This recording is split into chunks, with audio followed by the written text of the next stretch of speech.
चलो बच्चों पढ़ते हैं किरातार्जुनीयम। ये किरातार्जुनीयम के बारे में थोड़ा सा जानते हैं कि भारवी ने लिखा है ये, और इसमें 18 सर्ग हैं। 18 सर्ग की पूरी एक स्टोरी है, और ये सबसे पहला प्रथम सर्ग है। ये प्रथम सर्ग आपका टीजीटी में भी आता है, गवर्नमेंट जॉब का जो टीजीटी और यूजीसी नेट और जीआईसी और एलटी ग्रेड, इतने उसमें आता है। तो हमें क्या करना है इधर से कि सबसे पहले इसमें से जो भी क्वेश्चन बनते हैं उसके हम पहले श्लोक पढ़ेंगे। श्लोक कथानक से जितने सवाल बनते हैं वो हम श्लोक पढ़ेंगे, तभी हम बता पाएंगे, और नहीं तो हम नहीं बता पाएंगे। अगर जैसे मैं आपसे क्वेश्चन पूछती हूँ कि बनेचर कहाँ लौट के आया, तुम्हें पता है बनेचर कहाँ लौट के आया? नहीं पता। तो अब जब श्लोक पढ़ोगे तब पता चलेगा कि बनेचर द्वैत वन में लौट के आया। ठीक है, नीचे की वाली लाइन में लिखा है ना ये द्वैत बने। हाँ। तो ये बनेचर कहाँ लौट के आया? द्वैत वन में लौट के आया। अब दूसरा क्वेश्चन मैं इसी श्लोक से पूछती हूँ। ये क्वेश्चन आते हैं, आए हुए क्वेश्चन है, ये आए हुए हैं।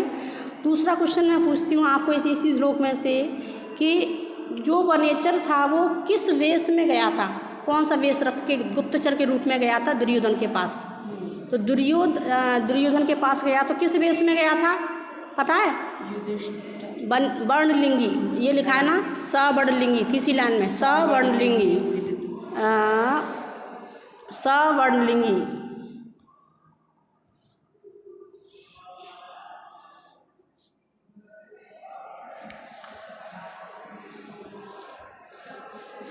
अब यहाँ देखेंगे सवर्णलिंगी, तो ये है सवर्णलिंगी,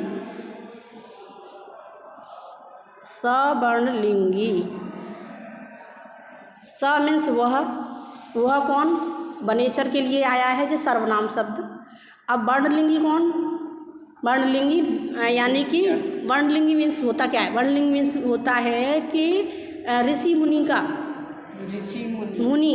ऋषि मुनि होते हैं ना, तपस्वी, ब्रह्मचारी का वेश धारण करके वो गया था दुर्योधन के पास, दुर्योधन की क्या जानने के लिए?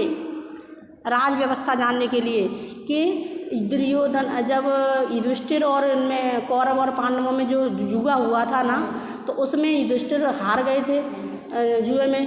तो उसमें हारने के बाद उनको 12 वर्ष का तो वनवास मिला था, 1 वर्ष का अज्ञातवास मिला था।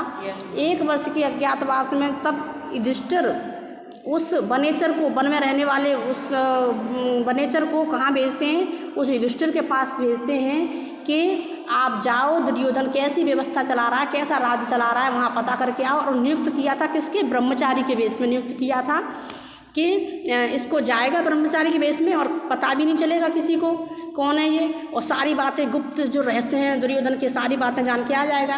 तो इसके लिए उन्होंने नियुक्त किया था। इस श्लोक की स्टोरी समझ रहे हो? स्टोरी समझ रहे हो ना? कि स्टोरी इसकी यही है कि युधिष्ठिर जब द्वैत वन में रह रहे हैं, अज्ञातवास काट रहे हैं अपना साल भर का, तब उस वन में रहने वाले बनेचर को, वन में रहने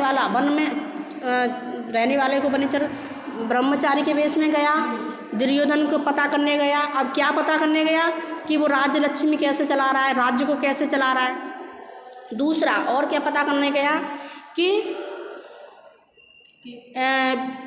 वो राज्य जिस तरह से चला रहा है, जो योजनाएं चालू कर रहा है, उसका प्रजा पर क्या असर पड़ रहा है, प्रजा उसका क्या रेस्पॉन्स दे रही है, प्रजा के विचार क्या हैं जब वो ऐसी योजना चला रहा है। बढ़िया दुर्योधन वैसे तो बेकार था, लेकिन अब अच्छा बन के दिखा रहा है, युधिष्ठिर जैसा बन के दिखा रहा है कि युधिष्ठिर जब आए लौट के तो वो सारी प्रजा मेरे गुण गाए, मैं ही राजा बना रहा हूँ। तो सारे युधिष्ठिर जैसे कार्य कर रहा है। तो क्या विचार हैं प्रजा में जो वो ऐसा अपने राजलक्ष्मी को चला रहा है, अपने राज्य को चला रहा है, उसका प्रभाव प्रजा पर क्या पड़ रहा है, उसको जानने के लिए युधिष्ठिर ने बनेचर को नियुक्त किया था। और वो बनेचर ब्रह्मचारी के वेश में कहाँ गया? दुर्योधन के पास, कुरु प्रदेश, कुरुणाम अधिपस्य, कुरुनाम अधिपस्य यानी अधिपस्य मीन्स होता है स्वामी राजा। तो कुरुक्षेत्र के जो राजा कैसा लक्ष्मी का पालन कर रहा है, किस तरह से प्रजा पर विचार उसका प्रभाव पड़ रहा है, प्रजा के विचार क्या है, प्रजा उनके दुर्योधन के बारे में कैसा विचार रखती है, उसको ये सब जानने के लिए जिस वनेचर को नियुक्त किया था वो वनेचर सारी चीज़ें दुर्योधन की जानने के बाद में युधिष्ठिर के पास लौट आया। समझ गए? अब इस स्टोरी समझ में आ गई? एक बार मुझे बताओ बोल के।